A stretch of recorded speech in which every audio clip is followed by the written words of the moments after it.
Remember, it was years ago. I had suffered a back injury. I'd been off work for months. We had a newborn child that I could barely hold, definitely couldn't help out with. And now it was 2 a.m. I was lying in the middle of the hardwood floor in our living room. My family was fast asleep. I was surrounded by loved ones. And yet in the midst of this crisis, I had never felt so alone, and I wondered if life was even worth living.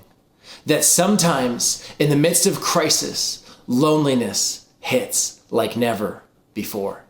And some of you are experiencing that in this season. You're surrounded by people in your four walls, and yet you've never felt so lonely.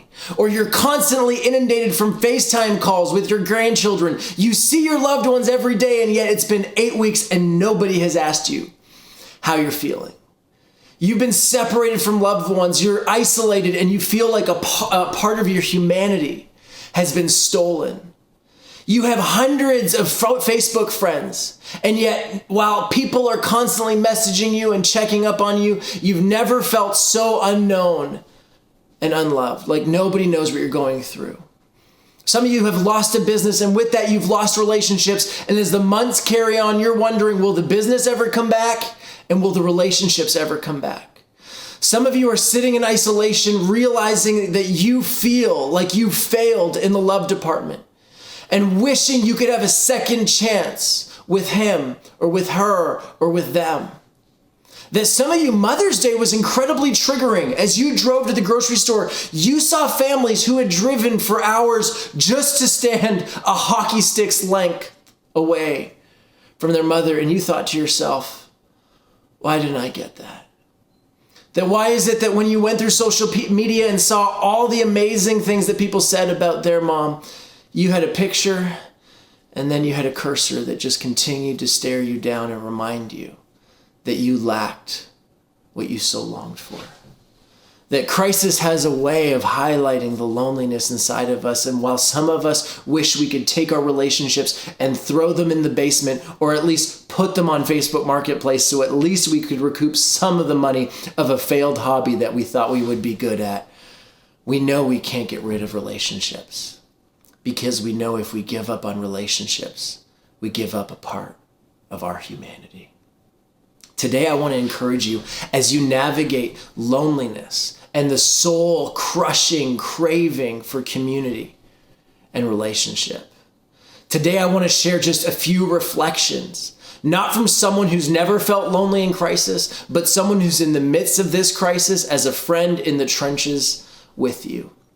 And if you come from a Baptist background, you might get excited because today's kind of structured in 3 points. But it won't be as much 3 points as maybe 3 tangents, 3 reflections, 3 things that God's been teaching me with regards to loneliness that I pray will be an encouragement to you. The first one is simply this. Some of you are Jesus followers, and yet you're feeling incredibly lonely, and you feel bad about being lonely because you're like, well, I have God. And isn't he all I need? Shouldn't I be happy? Can I turn you to Matthew chapter 22, verse 37? It's probably the passage I quote the most because it was Jesus distilling what he saw as our purpose for life. These religious leaders are bothering Jesus, and they're trying to trick him, they're trying to trap him, and so they say, what's the most important thing in life? Like the one thing, the one command. And Jesus replies, love the Lord your God with all your heart, with all your soul, and with all your mind. This is the greatest command. Now, I wish I could spend all of today just unpacking this because this is intriguing to me. That when Jesus asked, what's the most important thing? He said to love with everything in your being. And I think as a human being, that's what I want. To love with everything and to be loved with someone's everything. And Jesus says the most important thing is to love God with every part of you, every ounce in you, to be fully in love. But then Jesus, kind of like me in grade 5, when I'm asked a question on a test and there's like one line, and I'm like, one line isn't enough. I have more to say. And so I did what some of you did when you felt like you had more to say, and you added an arrow and you wrote, see other side, and then you wrote your full answer. Jesus is kind of like that. He's like, I know you asked me for one thing, but I'm going to tell you 2 things. He says, and the second is like it. Translation, I can't separate this from the first thing I said, because these 2 things go together. They're a package deal. You can't prioritize one over the other. The second is like it. Look what Jesus says. Love your neighbor as yourself. Jesus could not separate loving God from loving others. Jesus couldn't separate loving God from loving others. Another time he says, as I've loved you, so you must love one another. Again, Jesus can't separate loving God from loving others. Here's how I would distill what Jesus is saying. You were created to receive and to give love. And any interruption on that created order to give and receive love is an assault on your humanity. You were created to receive and give love, and any interruption of that is an assault on your humanity. Friends, things are not as they should be. Isolation is an assault on your design. It's okay to feel lonely. It's okay to express loneliness because you were made for community. Let's not just say to people who are struggling with loneliness, that's okay. God is with you. Yes, God is with you. Yes, his presence is with you. Yes, his presence is comforting, but loneliness may still not be gone. We don't just say to someone who's in an abusive relationship, it's okay, God is with you. No, what do? We get them out. We don't just say to someone struggling with poverty, that's okay, it's going to be okay, God is with you. No, what do? We follow Jesus' example and we feed them. We don't just look at orphans who have no home and say, that's okay, God is with you. No, we look after them. James, the brother of Jesus, told us that. When we face these deep emotions, we don't share pithy, trite sayings. There's been an assault on the humanity in this season. And when we ignore that, we ignore God's design for community. We ignore God's declaration that it's not good for humans to be alone. We ignore Paul's encouragement that we should not stop or not forsake meeting together. Community is critical to our existence in the way that God designed us to live. Last night I was reminded of the New Testament letters, many of them written by Paul. And Paul often, when he's writing his letters, is separated from loved ones. He's in prison, he's under house arrest, and the only thing he can do is write to them. And yet his letters are littered with these emotional cries of loneliness. He's like, I long to be with you. Or one point he says, I can't take it any longer. He's like, I'm sending Timothy. At least you'll have Timothy, and I'll be alone, but at least you'll have somebody else. It's important for you to have someone. Or my favorite, he's like, I recall your tears.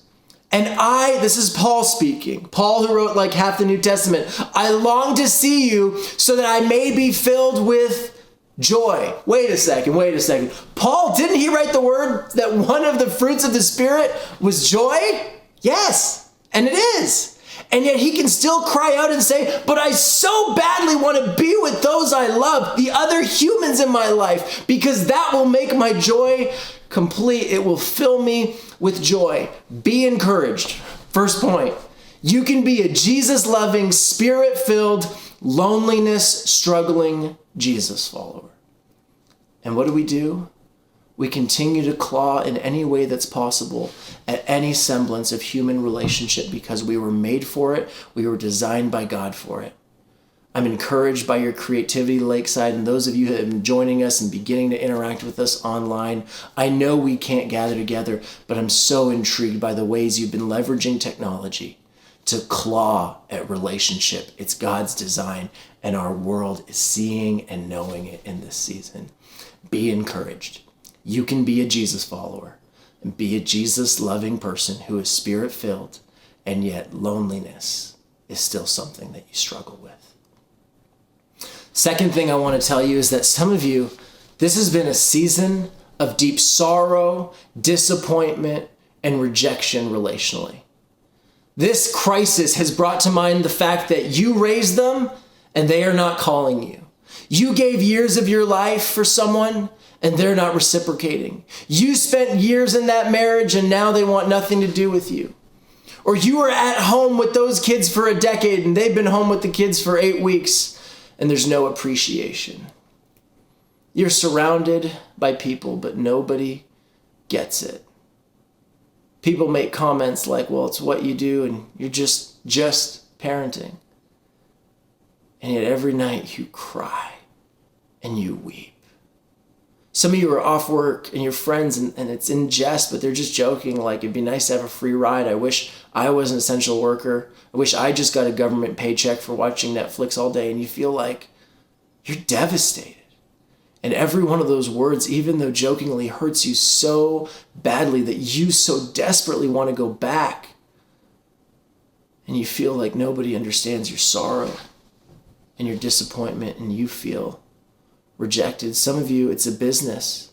It's relationships that you've invested in that you don't know if you'll ever get back. It's separation, the border's closed, and you can't see family, friends, or loved ones. Your flights have been canceled. You sense immense sorrow, disappointment, and rejection. Here's a thought that's come to mind. If God's love is as immeasurable and unending as we read about in the scriptures, nobody in the history of the world understands rejection and sorrow and disappointment more than God. That if God's love is as immeasurable and unending as we read in the scriptures, nobody in the history of the world understands rejection, sorrow, and disappointment more than God. Isn't the greatest gift when you're struggling to have someone show up in your presence who's been where you've been? That when you're struggling with morning sickness, to chat with another mom who's struggled with it. That when you've lost someone to the ravages of cancer, to sit in silence with someone who knows the pain of watching a loved one deteriorate before your eyes. To lose a limb and to meet someone, because it's such a rare occurrence, who also has lost a limb and feels like they're grieving a part of their life. The greatest gift is to show up in the presence of someone who gets it. And if God's love is as immeasurable and unending as we read about in the scriptures, then nobody in the history of the world understands our rejection, sorrow, and disappointment more than God. That he gets it. And I've been reflecting on this verse. I talked a bit about it last week, but I want to read it for you slowly today. This is maybe your verse, and maybe you tune out after this. Romans 8:26. We do not know what we ought to pray for, but the Spirit himself intercedes for us through wordless groans. If you're weeping and you don't know why, and you try to describe the pain and people look at you like, I don't know what's wrong, it doesn't seem that bad.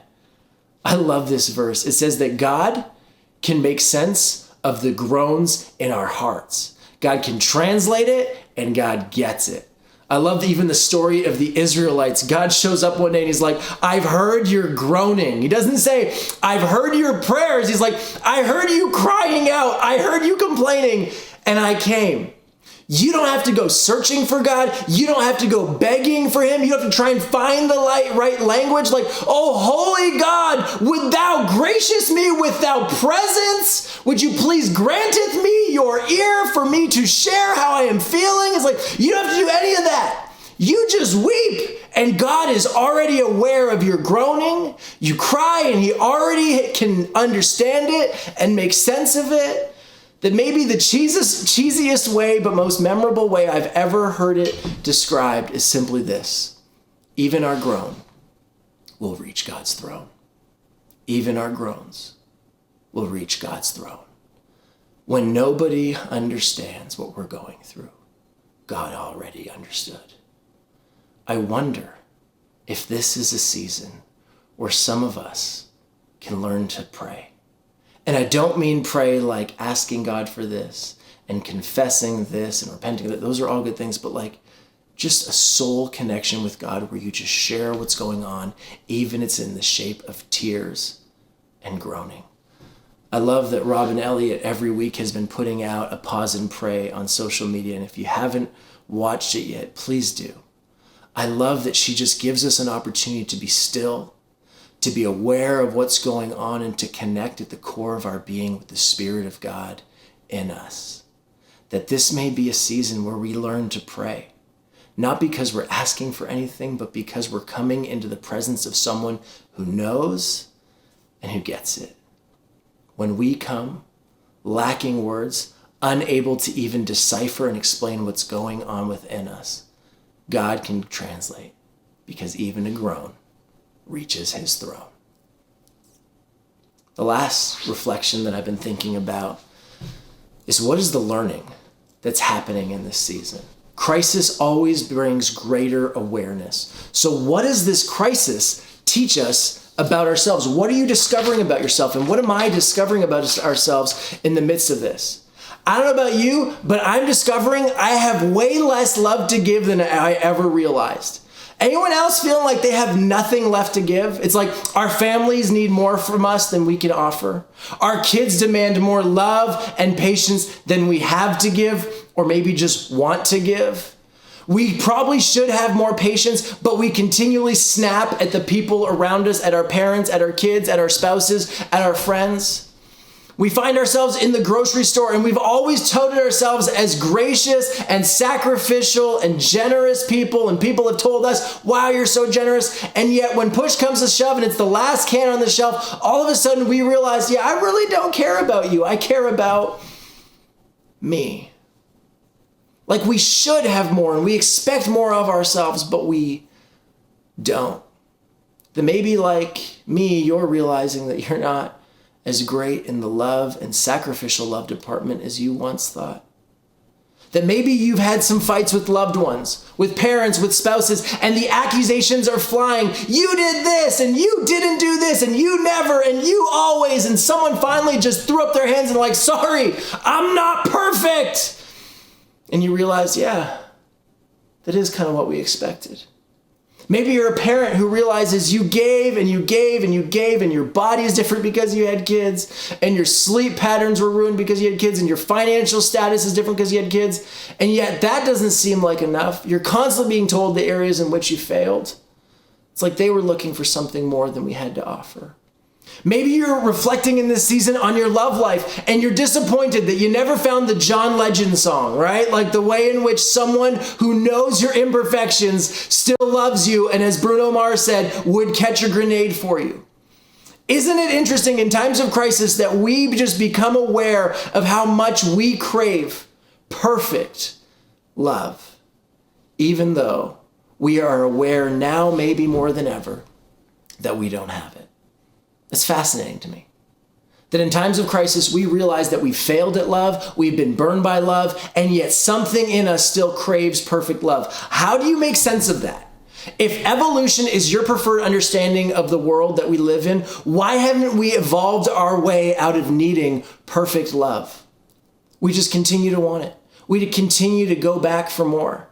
Remember a friend of mine years ago, this is bad parenting advice, I don't recommend it, but I was like 16 at the time and he was raising a young child and he was just giving me some advice and he's like, yeah, like we don't try and protect our kids from things. Our theory is if they touch a hot stove, they'll never touch it again. And in some ways that's terrible and you should call Children's Aid. And in other ways, it's so true, isn't it? That as human beings, we are experts at when we get burned, we don't go back in the fire. And yet somehow this season is bringing to mind the fact that we continuously get burned and let people down, and yet we continue to hunger, desire, crave, and expect perfect love. I love what Erwin McManus says about this soul-craving desire for love. He says, doesn't believing in unconditional love pretty much fall into the same category as believing in aliens from outer space? You know, they could exist. We've just never really seen one. I'd like to think they're out there, but again, it's not likely. Isn't it interesting that in this time we're aware now more than ever that we long for perfect love and our hearts will not be home until we find it? Don't ignore that realization. Crisis reminds us that at the core of our humanity, we are hardwired for unconditional love. And some of you are thinking, yeah, that's true, but the church is the last place that I would ever look for unconditional love. And I get that. I'm reminded of a trip that I took years ago to the Middle East with my wife and staying with family, and we were jet lagged. And so like at 1 a.m. we went to her uncle and we're like, hey, like we want to go get some like authentic food. So like, is it safe to go out at 1 a.m.? And he's like, oh yeah, totally safe. You're gonna be fine. And we're like, really? 1 a.m.? Like foreigners? Like we're okay? He's like, oh yeah, you'll be fine. And I was like, are they just more loving in this country? And he's like, oh no. We're just really strict. If you even steal eggs, we'll like chop your hands off. Like people don't mess because we got power and control and threats. And it taught me something that day. That as human beings, when we want an outcome, we use power and control and threats. And even as a parent, I don't want to do it. And yet so often I find myself at the end of my rope. And then what do I turn to? If you don't, then I will. It's not surprising to me that many people have left the church because they encountered a God just like that.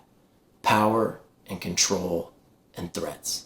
God sees everything and you better behave. And if not, the problem is that's the human way of doing things. But that's not God. God doesn't use threats, power, or control to lead us into relationship. And if you hang around long enough, you'll discover that it's a very different way.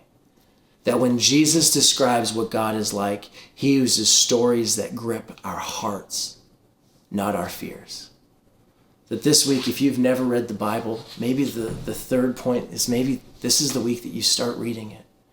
And you start just stop hearing from God about other people who've made God in their image and made him to be like they are. And start hearing from Jesus, who was God, what God is like. And I'd encourage you, would you start maybe with Luke 15? If you don't have a Bible, just go online, type in Luke 15, and you'll read 3 word pictures that Jesus gives of what God is like and how he pursues us in relationship. And the third story is the most detailed, and it's often been called the prodigal son. And the summary of the story, you got to read it this week, but the summary of the story is basically a son leaves his family, steals half the inheritance, and he basically in that way flips the bird to his family and says, I wish you were dead. I want nothing to do with you. Leaves, blows all his money. And when he comes back, as Jesus is telling the story, you have to understand in the Middle Eastern culture 2,000 years ago, if this happened, the culture had a way of dealing with a child that came back after abandoning their family. The townspeople would grab a pot, smash it on the floor, and say to the child, in the same way that this pot can never be put back together, you will never be back in relationship with your parents. But Jesus twists the story. And before that young man can even get close to the townspeople, it says the father saw the young man, ran out to him, wrapped his arms around him, put his clothes on him, put his ring on him, and brought him back into the family. And Jesus is like, that is what God is like. So many of us grew up with a God who threatens us into behaving, and we moved on in our quest to find unconditional love and left Jesus behind. But the thing at the center of your humanity, the deep hunger and craving and awareness and crisis for perfect love, what if that is breadcrumbs left by God leading you home? I want to leave you with this quote. Tim Keller says this: to be loved but not known is comforting but superficial. To be known and not loved is our greatest fear. But to be fully known and truly loved in spite of it, well, that's a lot like being loved by God. It is what we need more than anything. When you read Luke 15 this week, you're going to discover that Jesus tells us that is what God is like. He knows everything about us, and he runs to us. Friends, I want to just be able to tell you, if you're lonely and you're realizing you crave relationship, don't worry, God will fill that void. The honest pastor in me has to say yes and no. It's nuanced. That whenever I read the New Testament, I'm struck by the fact that we're on a trajectory in history and we have the Spirit of God in this already, but not yet kind of way. That if you're a Jesus follower, yes, you have the Spirit of God and you experience peace and presence and power and relationship and comfort, and yet that relationship is not in its final form. That we read all throughout the New Testament that one day we will be face to face with our Creator, and then we will know God fully. That the hunger pains for perfect relationship remind us that our home is in God, and our hearts are going to be restless till we are fully and finally with Him. Do we get glimpses in this life? Absolutely. We get tastes of God's goodness in this life, and we long for more. The world is not as it should be, friends, and not as it will be one day. May that hunger draw us into deeper relationship with God, a God who runs towards us. And if you're journeying with us and you're like, sounds intriguing and I'm not sure I believe in God, or you kind of are left with this question, if God's so loving, then what about this pandemic, the things that I'm feeling, the wrestlings you have all those questions. I want to encourage you, continue on this journey over the next few weeks as we continue to wrestle honestly with those things.